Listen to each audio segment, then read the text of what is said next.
boleh. Bukan tempat orang tahu gereja di sini. Iya.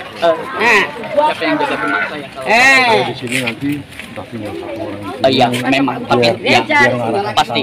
Tapi saya tunggu.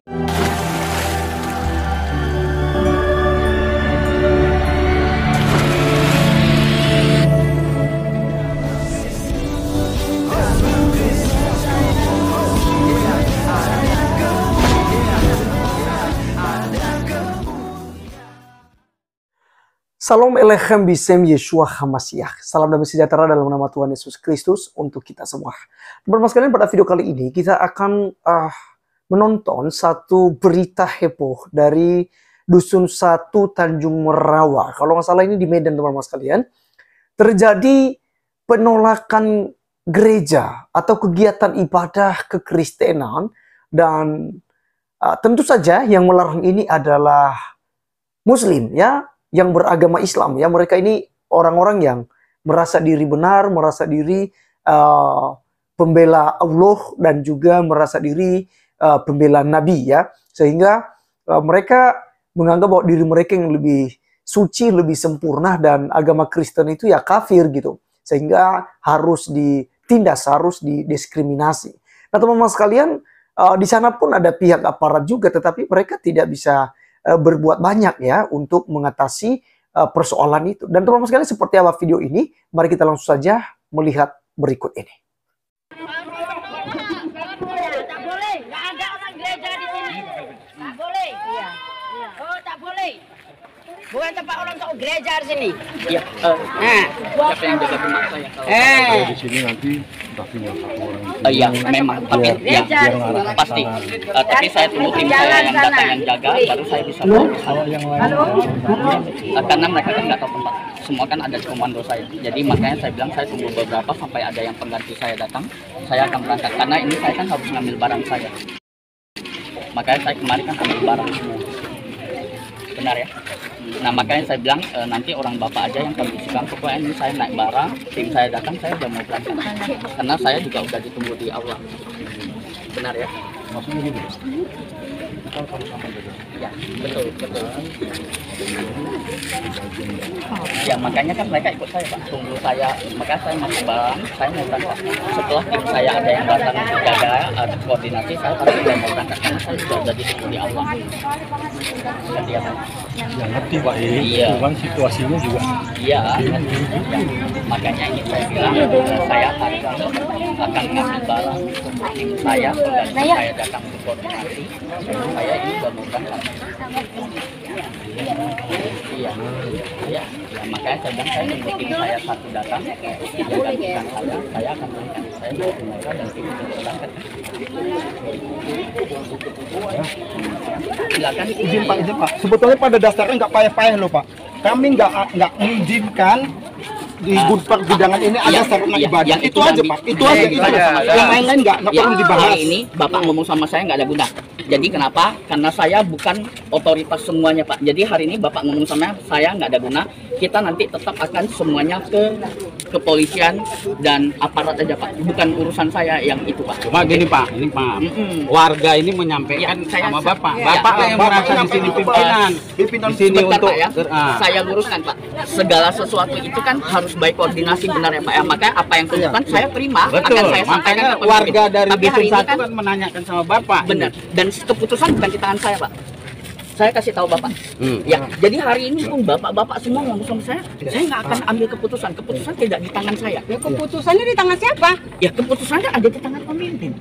Ya, pemimpinnya mana? Pemimpinnya ikut Iya. saya ke polsek. Nanti kita Ya, koordinasi di oke. polsek. Ini ada Bapak-bapak. Kalau kita Saya selesaikan serahkan ke di sini pun Bapak-bapak. selesainya. Iya. Cuma kan gini Pak, ini kan menanyakan. Jadi warga di sini menanyakan. Ya, Itu aja. Nanti itu koordinasi semua sama pemimpin semua yang ada sih. Jadi ini kalau orang bapak-bapak mau tahu, silakan ke polsek, ke Polresta, ke Dandim, itu semua koordinasinya sudah di sana, bukan di saya. Ya, besok lagi. Oke, Pak. Kali Jangan oke-oke aja. Keputusan harus dipastikan. Jadi Oke-oke aja. Ini Pak Kalim, jadi warga ini ingin tahu Bagian keputusannya. kecil kami Pak. Ini jangan ada pertemuan di polsek karena terjadinya di sini. Harus kembali dilakukan di sini. Bukan di polsek. Di polsek. Bentar. Biar dulu Pak cakap. Bentar ya, tenang dulu, tenang. Bentar. Assalamualaikum warahmatullahi wabarakatuh. Waalaikumsalam. Bapak Ibu, orang tua kami, izin melihat situasinya. Nanti kita ini kita tunggu sesuai omongan kemarin saya. Ayo sama keluarga dalam arti kata ada tindak lanjutnya dari pemerintah gitu untuk kesehatan kita. Kita nggak bisa mengambil keputusan sekarang ini. Kita cari waktu yang tepat. Ya, ini Pak nanya dulu nanya.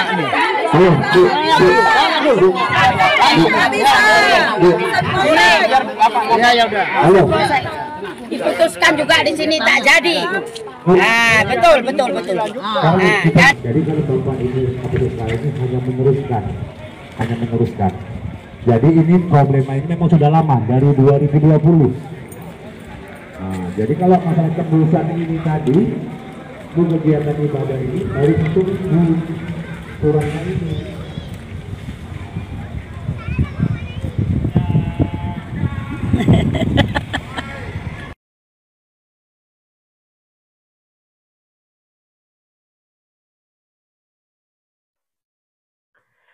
Oke, teman-teman sekalian, itulah yang kita sudah dengarkan bersama ya. Bagaimana peristiwa ini dan menjadi perdebatan di sana soal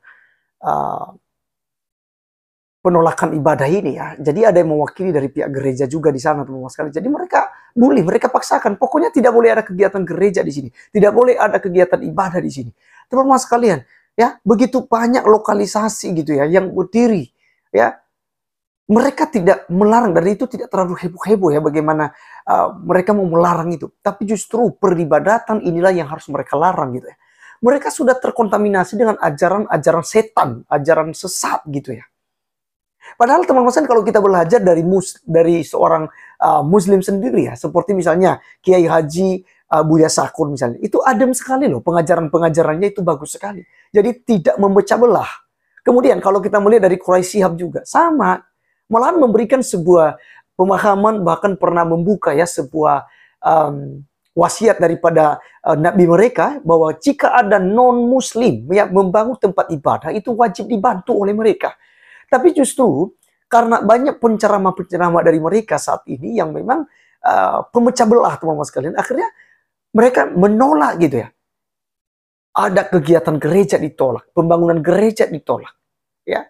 Tapi memang kita tidak bisa salahkan hal itu teman-teman sekalian, karena memang mereka mengikuti ajaran sesat, ajaran setan. Ya, Alkitab katakan begini dengan kita.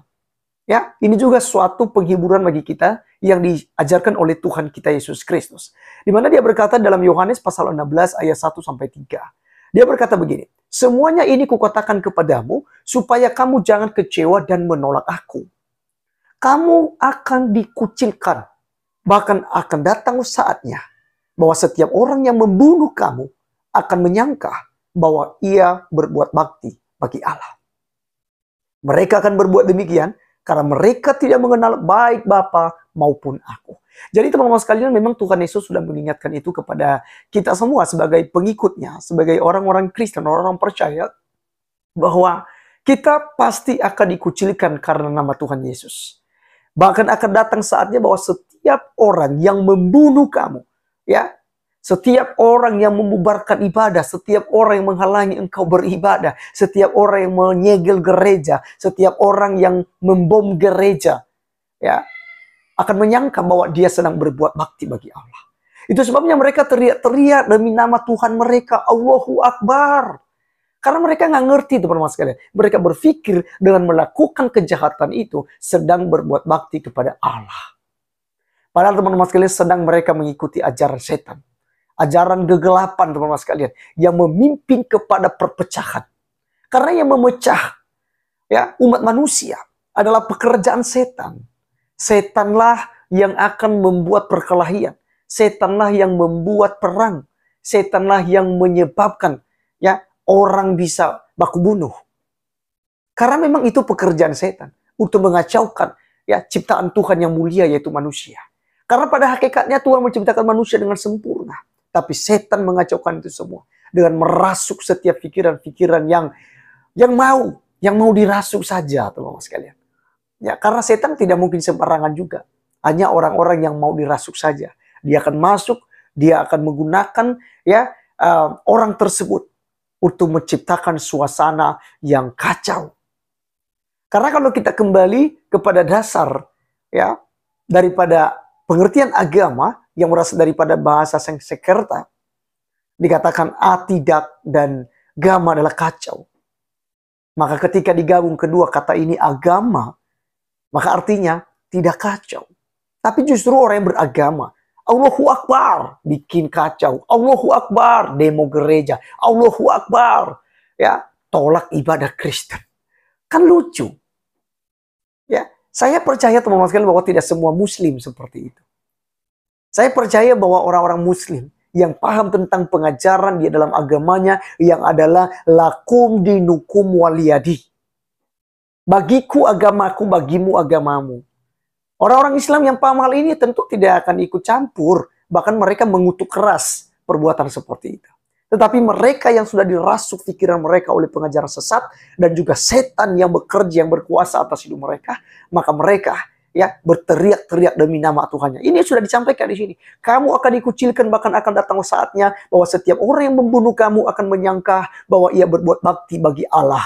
Mereka akan berbuat demikian karena mereka tidak mengenal baik Bapa maupun aku. Karena mereka tidak mengenal juru selamat, karena mereka tidak mengenal jalan keselamatan, karena mereka tidak mengenal Yesus Kristus, ya, yang satu-satunya manusia yang pernah ada di muka bumi ini yang berani berkata, akulah jalan kebenaran dan hidup.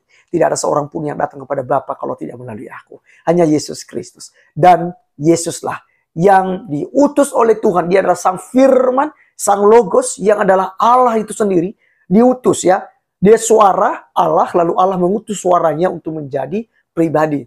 Yaitu pribadi Yesus Kristus. Makanya dikatakan firman yang telah menjadi manusia. Diam di antara kita. Ya. Karena apa? Karena memang dia adalah Allah yang menjelma, nujul ya, menjadi manusia. Maka teman-teman sekalian, kita doakan supaya saudara-saudari kita yang mengalami persekusi, mengalami diskriminasi di sana, dikuatkan dan tetap kokoh dalam iman percaya kepada Tuhan Yesus Kristus. Saya Arif Gulu undur diri, sampai ketemu di video berikutnya. Tuhan Yesus memberkati. Salam.